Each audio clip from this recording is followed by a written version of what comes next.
Why do so many people brag about not talking about politics, as if that's a good thing?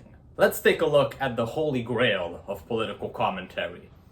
X. I don't know about you guys, but I would never talk politics to someone I'm dating, not gonna lie. I just don't care about American politics. Today is National Don't Talk About Fucking Politics Day. Please partake. Thank you. No. Politics reveals who you truly are as a person. Politics decides whether or not you'll get healthcare, food, water, whether or not you have the right to an abortion or not, who gets to live lives free of discrimination or just suffer less from discrimination, whether or not the government can legally execute you, fucking kill you, what people think of you when you say where you come from. Let's just take a quick look at one of the most toxic political conflicts, geopolitical conflicts in the world right now. Israel-Palestine. Even if the conflict isn't directly affecting you, even indirectly affecting you, even if you aren't Israeli or Palestinian, avoiding it at all costs would mean ignoring the suffering of a lot of people who are currently trapped in Gaza, Israel's rights to secure borders, and the trauma of both people groups. The trauma of millions of people who do inhabit the same earth as you. Is talking about making brownies really that much more important? Because I'll remind you, even the fact that you can make brownies, whether or not you can make brownies, is affected by politics. Can your country import cocoa from the Ecuador? Does it have safe enough conditions, good enough conditions to make its own flour? Because as George Orwell said, the guy who wrote Animal Farm in 1984, all issues are political issues. And I get it. You might not want to talk about politics with family members or friends because all of a sudden, guess what? You've ruined Thanksgiving dinner, Christmas dinner.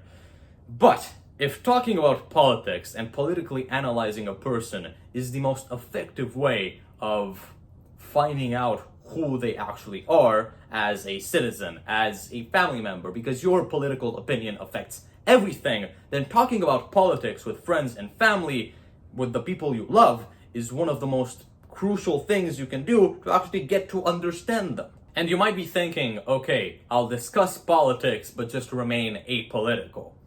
But in every way possible, that is 10 times worse. Remaining politically neutral is picking a side. Indifference. And worst of all, it's lying to yourself. Because no matter who you are, no matter how isolated you've been all of your life, I could fucking put you in a black hole room since like the day you were born till the age of 16. If I ask you something about politics, you're still going to have an opinion about it. If I ask you about immigration and you respond, no opinion. What the fuck is wrong with you? It's like asking someone what to do with their amputated leg.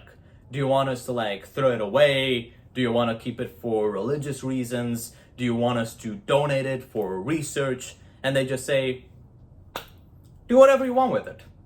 What the fuck is wrong with you? You do have political beliefs. So your mission right now is just to make them clear. What do you think about this and that? What do you think about that and this? Because if you don't, you will be taken advantage of by the people who do. And actually, you will be disrespecting both sides of the political spectrum, both the right and right, left of the political spectrum, instead of just like picking one to dislike and one to like. It is direct disrespect to both categories of thinking. What happens when smart people leave behind politics to idiots and extremists? I'll ask again, what happens when smart people leave politics to idiots and extremists? Politics has caused every single major societal problem we have ever faced in our history, human history. We know that, that's very goddamn clear. But why? Because we allowed for really stupid fucking people to call the shots. The most worthless people on earth get into politics. That's a truth we need to start accepting on like a mass scale right now. A lot of them aren't highly educated in a lot of different domains. A lot of them are monolingual, and most of them, if not all of them, got into politics because of the feeling of power, fame, money, strength, control they get when they get into politics.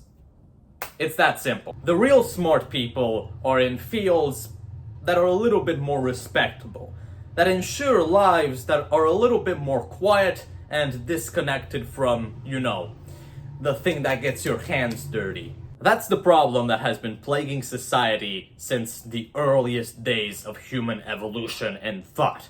That the smartest people in society want nothing to do with government.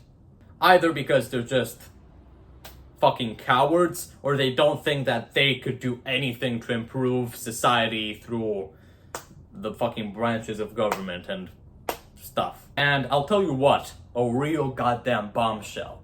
The people who are most fit to quote-unquote rule the world aren't the ones who have devoted themselves to politics for their entire lives. They aren't the ones who have a goddamn political sciences degree. They aren't the ones who have spent their entire lives studying this vague term they label as politics. They're the ones who got into, as I said, slightly more respectable things like mathematics, self-made entrepreneurship, tough, not soft, social sciences. Because politics is fucking logical. You don't need to study it as any other thing on earth needs to be studied. It's such a vague term. It means basically governing over people. But that requires so much knowledge that isn't related to this such a vague term we've created. Politics. Studying anything else is going to be 100 times more useful. Studying things like history and geography is going to be so much more useful. At least then you can differentiate between the fucking Balkans and Baltics. So if you get anything out of this video, anything, let it be this. That politics doesn't need to be this dirty, filthy little thing we spit on and avoid talking about. A career path we wouldn't wish on our worst enemy, something we wouldn't want our children to pursue, because there is nothing more important out there than politics. People from all different fields need to get more invested into politics. And by far the easiest way of doing that is by first determining your political beliefs, what you think about things like abortion, gun control, or immigration. Then, once you have your political beliefs, written on a piece of paper, or at least slightly ordered in your fucking mind,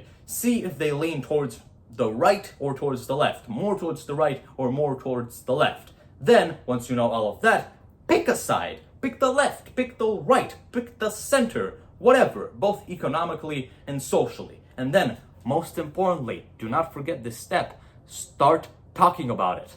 Want to understand who your mom is better? Talk about politics. You want to understand your gardener better? Talk about politics. Want to get to know your fucking cat better? Ask it if it prefers communism or fascism. It is a shared responsibility to heal the world by talking about politics. Because if we don't, we will only allow or assure the repetition of all previous conflicts, atrocities, and tragedies. And not only the repetition, but the prolonging of the things that are already infecting our society. Hope you enjoyed this video. Politics gets me really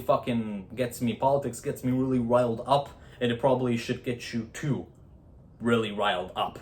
So, tell me what I can improve. Comment down below your political beliefs. Tell me what you think about discussing politics with your family, friends, co-workers, kittens, whatever. And I'll see you later, stronger than ever, smarter than ever, and generally more politically informed.